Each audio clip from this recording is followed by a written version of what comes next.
लोकसभा चुनाव के नतीजे आ चुके हैं। 240 सीटों पर जीत के साथ बीजेपी सबसे बड़ी पार्टी बनकर उभरी है।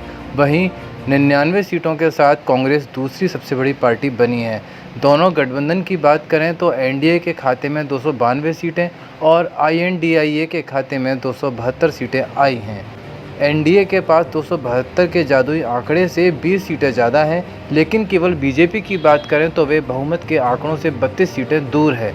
तय है कि सरकार गठबंधन की बनानी होगी और ऐसे में टीडीपी और जेडीयू जैसे घटक दलों की भूमिका अहम हो जाती है।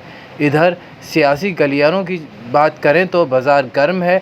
16 सीटें लाने वाले पार्टी टीडीपी के मुखिया चंद्रबाबू नायडू एक बार पहले भी बीजेपी का साथ छोड़ चुके हैं, जबकि 12 सीटें लाने वाली जेडीयू के मुखिया नीतीश कुमार का पाला बदलने का रिकॉर्ड रहा है। वहीं अगर नरेंद्र, नीतीश और नायडू की बात करें तो नीतीश और नायडू दोनों ही ने एनडीए का साथ नहीं छोड़ने की बात कही है, लेकिन राजनीति संभावनाओं और संकेतों पर चलती है।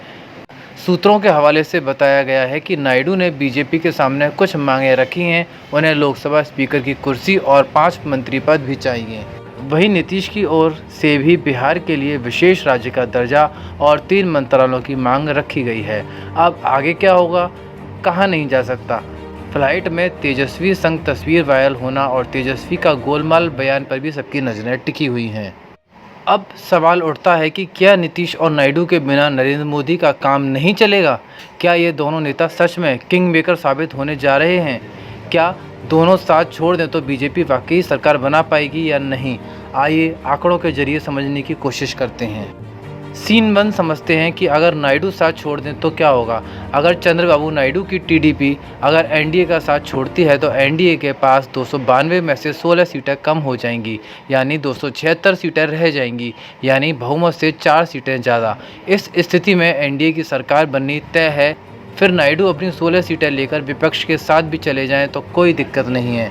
इस परिस्थिति में राष्ट्रपति सबसे बड़ी पार्टी बीजेपी को सरकार बनाने के लिए आमंत्रित करेंगी और 276 सीटों के साथ एनडीए आसानी से सरकार बना लेगी। नरेंद्र मोदी तब भी प्रधानमंत्री ही होंगे।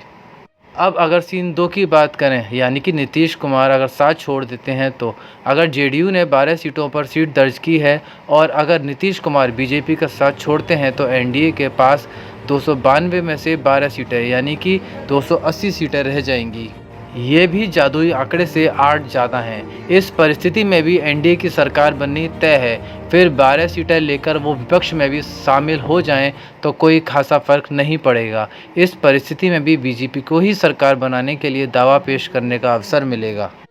अगर दोनों साथ छोड़ गए तो अगर नीतीश और नायडू दोनों ही एनडीए का साथ छोड़ जाएं तो क्या होगा।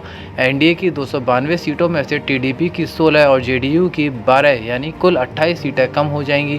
ऐसे में एनडीए का आंकड़ा 264 पर जा पहुंचेगा। इस परिस्थिति में एनडीए 272 के जादुई आंकड़े से 8 सीटें दूर रह जाएगा। लेकिन एनडीए के लिए 8 सीटों को जोड़ना कोई बड़ी बात नहीं है। वे 7 निर्दलीय प्रत्याशियों को भी अपने साथ जोड़ सकते हैं। खैर, ये सब तो संभावनाओं की बात है। अब वास्तविकता में लौटते हैं तो ताज़ा खबर ये है कि नरेंद्र मोदी ने 17वीं लोकसभा की सरकार में प्रधानमंत्री पद से इस्तीफा दे दिया है। उन्होंने राष्ट्रपति भवन जाकर द्रौपदी मुर्मू को अपना इस्तीफा सौंपा है।